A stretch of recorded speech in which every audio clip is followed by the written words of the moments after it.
ભીમ.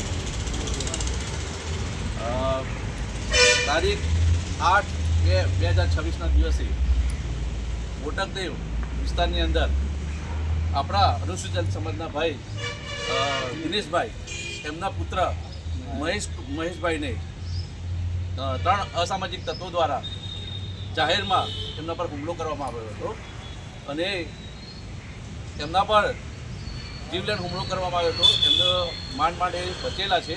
એમની આંખની નસો બધી તૂટી ગઈ છે અને અમે ગઈકાલે બોટકદેવ પોલીસ સ્ટેશનમાં એના વિશે ફરિયાદ માટે ગયા હતા. લગભગ ફરિયાદ થાય 10 તારીખે ફરિયાદ થયેલી છે અને 10 દિવસ થયા પછી પણ 3 આરોપીમાં 1 આરોપીને પકડવામાં નહોતા આવેલા. તો કાલે અમારી બોટકદેવ પોલીસ સ્ટેશન પીઆઈ સાથે ઉગ્ર રજૂઆત બાદ આજે 2 આરોપીને સરેરાજ પોલીસ સ્ટેશનમાં લાવવામાં આવેલા છે અને એમને પકડી પાડવામાં આવ્યા છે અને હવે 1 આરોપી બાકી છે એને પણ ઝડપથી પકડી પાડવા માટે બોટકદેવ સરેરાજ પોલીસ સ્ટેશનના અધિકારીશ્રીએ આપણે બાંહેધરી આપી છે અને ટૂંક સમયમાં એને પકડી પાડવામાં આવે છે. અને આજે આપણી આ સમાજની એકતાનું એક પરિણામ છે. પરિવાર ગભરાઈ ગયું હતું અને અમને વાય મેસેજ મળ્યો હતો.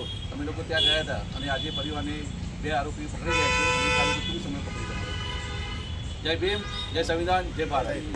જય જય જય જય જય ભીમ, જય ભીમ, જય ભીમ.